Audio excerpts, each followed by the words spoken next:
मित्रांनो, मराठी माहिती खजिना या यूट्यूब चॅनलमध्ये आपले स्वागत आहे. तर पहा मित्रांनो, आजचा व्हिडिओ मुख्यमंत्री तीर्थदर्शन योजना, ज्येष्ठ नागरिकांना मोफत GR आला, योजना सुरू, याविषयी संपूर्ण माहिती आपण आजच्या व्हिडिओमध्ये पाहणार आहोत. तर मित्रांनो, या चॅनलवर पहिल्यांदा तुम्ही आला असाल तर चॅनल सबस्क्राईब करून ठेवा, बेल आयकॉन नक्की दाबा. चला तर मित्रांनो, आपण आता समजून घेऊया या GR विषयी संपूर्ण माहिती. महाराष्ट्र राज्यातील सर्व धर्मियांमधील 60 वर्षे वय व त्यावरील ज्येष्ठ नागरिकांना तीर्थदर्शन यात्रेची मोफत संधी देण्यासाठी मुख्यमंत्री तीर्थदर्शन योजना राबविण्यास मान्यता देण्याबाबत. तर मित्रांनो, महाराष्ट्र शासनाचा सामाजिक न्याय व विशेष सहाय्य विभाग यांचा दिनांक 14 जुलै 2024चा हा GR आहे. तर मित्रांनो, या GR मधील महत्त्वपूर्ण माहिती आपण आता जाणून घेणार आहोत. या योजनेसाठी अर्ज कोण करू शकतो, त्यासाठी पात्रता कोणती आहे, त्यासाठी कोणकोणते कागदपत्र लागतील, याविषयीची संपूर्ण माहिती आपण आता समजून घेऊया. तर पहा मित्रांनो, भारत देशात विविध धर्माचे व पंथाचे अनुयायी वास्तव्यास आहे. महाराष्ट्र ही संतांची भूमी म्हणून ओळखली जाते. महाराष्ट्रात सर्वाधिक महान संत तसेच धर्मगुरू होऊन गेले आहेत, ज्यांच्या विचारांचा प्रसार हा भारताच्या सीमा ओलांडून झाला असून एक पावनभूमी म्हणून महाराष्ट्राचे नाव घेतले जाते. परंतु गोरगरीब सर्वसामान्य कुटुंबातील ज्येष्ठ नागरिकांचे हे स्वप्न पूर्ण होत नाही. त्यासाठी राज्यातील ज्येष्ठ नागरिकांसाठी ज्यांचे वय 60 वर्षाहून अधिक आहे, त्यांना भारतातील तीर्थक्षेत्रांना दर्शनाची संधी देण्यासाठी मुख्यमंत्री तीर्थदर्शन योजना सुरू करण्यात आली आहे. तर पहा मित्रांनो, आता शासन निर्णय काय आहे. शासन निर्णय: राज्यातील सर्व धर्मियांमधील ज्येष्ठ नागरिक जे 60 वर्षे किंवा त्याहून अधिक वयाचे आहेत, त्यांना भारतातील तीर्थक्षेत्रांना भेट देण्याची इच्छा पूर्ण करण्यासाठी मुख्यमंत्री तीर्थदर्शन योजना सुरू करण्यात आली आहे. योजनेचे नाव आहे मुख्यमंत्री तीर्थदर्शन योजना. योजनेचे उद्दिष्ट: राज्यातील ज्येष्ठ नागरिकांना तीर्थदर्शन मोफत उपलब्ध करून देण्याबाबत. योजनेची व्याप्ती: यात राज्यातील व भारतातील तीर्थस्थळांचा समावेश करण्यात आला आहे. निर्धारित तीर्थस्थळांपैकी एका स्थळाच्या यात्रेकरिता पात्र व्यक्तीला एक वेळ लाभ देण्यात येईल. त्यासाठी प्रवास खर्च मर्यादा ₹30,000 ठेवण्यात आली आहे. त्यामध्ये प्रवास, भोजन, निवास या सोयींचा समावेश असेल. यासाठी खर्च महाराष्ट्र राज्य सरकार करणार आहे. यासाठी योजनेचे लाभार्थी हे महाराष्ट्र राज्यातील 60 वर्षे वय व त्यावरील ज्येष्ठ नागरिक असतील. योजनेसाठी लाभार्थ्यांची पात्रता पहा. लाभार्थी महाराष्ट्र राज्याचा रहिवासी असणे आवश्यक आहे. वय वर्ष 60 व त्यावरील ज्येष्ठ नागरिक. लाभार्थी कुटुंबाचे वार्षिक उत्पन्न 2,50,000 पेक्षा जास्त नसावे. पुढे अपात्रता काय आहे ते आपण पाहू. म्हणजे अर्ज कोण करू शकत नाही. ज्याच्या कुटुंबातील सदस्य आयकर भरता, इन्कम टॅक्स भरता, ते अर्ज करू शकत नाही.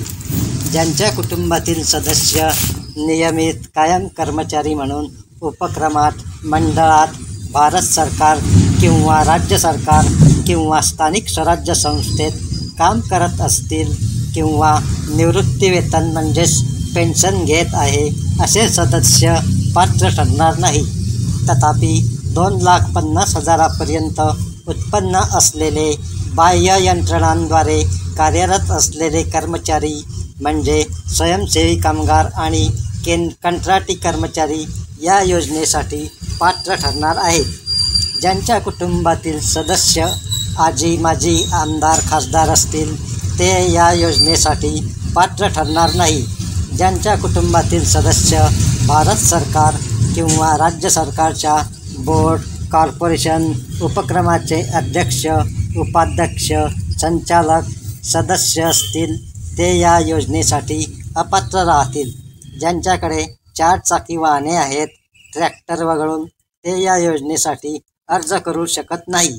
प्रवासासाठी शारीरिक आणि मानसिकदृष्ट्या सक्षम असणे आवश्यक आहे आणि कोणत्याही संसर्गजन्य रोगाने ग्रस्त नसावे, जसे TB, श्वसनरोग, कोरोनरी अपुरेपणा, कोरोनरी थ्रोम्बोसिस, मानसिक आजार, संसर्गजन्य कुष्ठरोग इत्यादी. अर्जासोबत ज्येष्ठ नागरिकाला सरकारी वैद्यकीय अधिकाऱ्याने पूर्ण आरोग्य तपासणी केल्यानंतर ती व्यक्ती शारीरिकदृष्ट्या निरोगी आणि प्रस्तावित प्रवासासाठी सक्षम असल्याचे प्रमाणपत्र सादर करावे लागेल.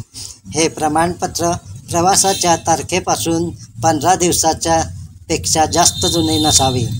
जे नागरिक या प्रवासाला जाणार आहेत त्यांनी सरकारी दवाखान्यातून आरोग्य प्रमाणपत्र काढून घ्यावे, ज्यात लिहिलेले असेल की ही व्यक्ती शारीरिकदृष्ट्यासाठी प्रवास करण्यास पात्र आहे.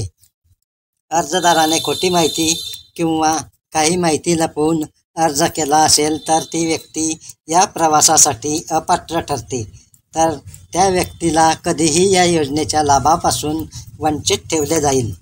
तसेच पात्रता व अपात्रता निकषांमध्ये काही सुधारणा करण्याची आवश्यकता असल्यास शासन मान्यतेनुसार ती करण्यात येईल. तर पहा मित्रांनो, या योजनेसाठी कागदपत्रे कोणकोणती लागणार आहेत ते पहा.